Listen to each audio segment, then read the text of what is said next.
वह एक अमावस की काली और डरावनी अंधेरी रात थी। राजू, सुरेश, पायल और रमा चारों स्कूल के दोस्त थे। राजू का बर्थडे सेलिब्रेट करने के लिए एक रिसोर्ट जा रहे होते हैं। रास्ते में जाते समय पायल कार की खिड़की से एक सुंदर सी नदी देखती है। वाओ, क्या सुंदर नदी है! ये कितना खूबसूरत नजारा है। हाँ यार।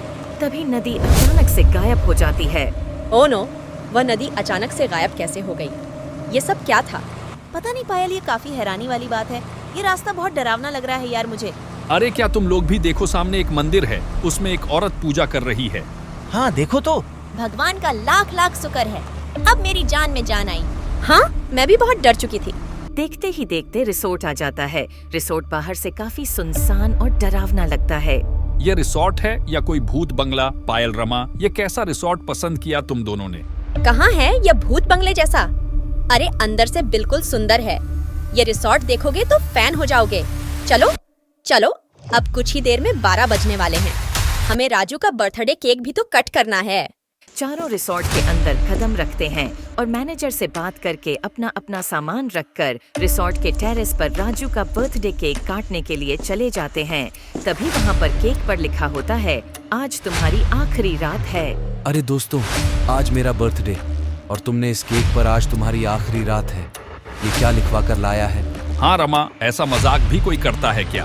नहीं राजू, मैंने ऐसा कोई मजाक नहीं किया। इस केक पर पहले हैप्पी बर्थडे लिखा था।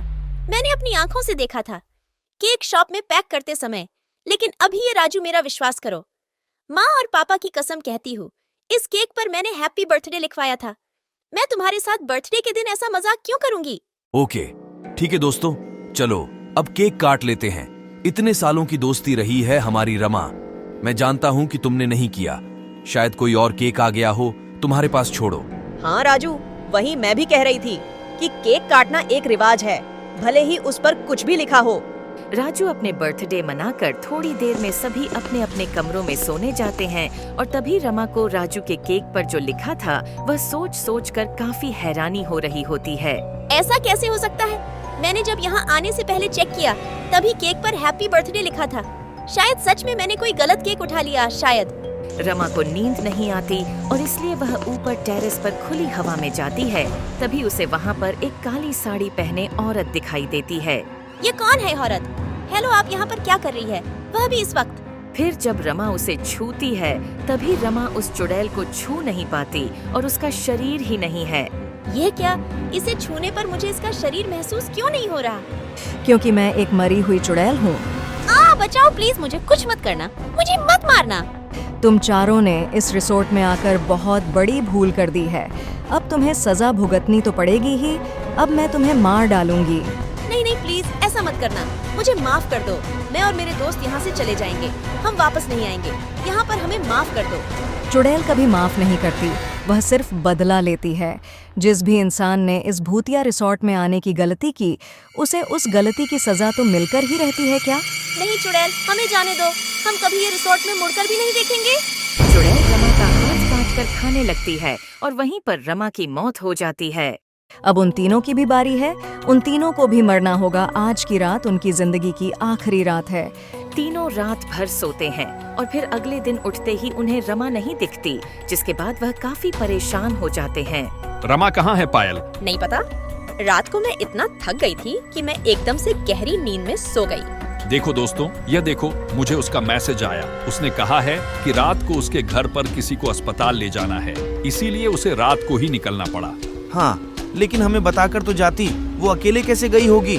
क्या पता राजू, खैर अब वो तो जा चुकी है। चलो, हम तीनों क्यों टाइम वेस्ट क्यों कर रहे हैं, हम अपनी पार्टी अधूरी नहीं छोड़ेंगे। जैसे ही पायल स्विमिंग पूल में नहाने जाती है, वैसे ही उसे ऐसा महसूस होता है कि कोई पानी के अंदर उसके अलावा कोई और भी है। ये क्या? मुझे ऐसा लग रहा है कि जैसे कोई मेरे अलावा इस पानी में और कोई भी है। ये सब क्या हो रहा है? पायल को कुछ समझ नहीं आता। थोड़ी देर बाद अचानक से उस पानी में ढेर सारे भूत आते हैं और पायल को चारों तरफ से घेर लेते हैं। उन सभी को देख काजल के हाथ पांव सुन पड़ जाते हैं। भूत बचाओ! राजू, सुरेश, छोड़ दो मुझे। अगर मुझे पहले पता होता कि ये भूतिया रिसोर्ट है तो मैं यहाँ अपने दोस्तों के साथ आती नहीं, बिल्कुल नहीं आती। मुझे माफ कर दो, छोड़ दो। लेकिन वो भूत उसकी एक नहीं सुनते और उसके करीब आने लगते हैं और फिर वो सब उसे खा जाते हैं। पायल स्विमिंग पूल में ही मर जाती है। जब राजू और सुरेश नीचे पहुंचते हैं तभी स्विमिंग पूल का पानी लाल हो चुका था।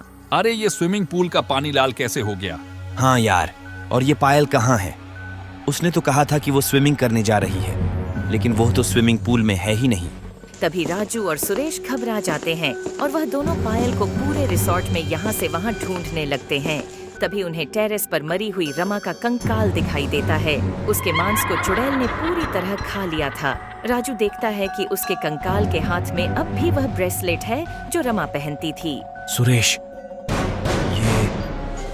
ये तो रमा का ब्रेसलेट है और ये कंकाल किसी औरत का है। इसका मतलब रमा की मौत हुई है। तभी सुरेश को रमा के पिताजी का कॉल आता है। बेटा कैसा चल रहा है तुम्हारा बर्थडे ट्रिप कहाँ है? राजू बेटा, हम तुम चारों को बहुत मिस कर रहे हैं। सुरेश समझ जाता है कि रमा के घर पर किसी को कुछ नहीं हुआ है और जब वो कॉल कट करता है तब उसके चैट्स में वो मैसेज भी नहीं होता जो रमा के नंबर से उसे सुबह आया होता है। ये नहीं हो सकता रमा। रमा, तुम हमें ऐसे छोड़कर नहीं जा सकती। रमा, ये सब क्या हो गया? राजू, लेकिन यह सब कैसे हुआ? किसने मारा रमा को?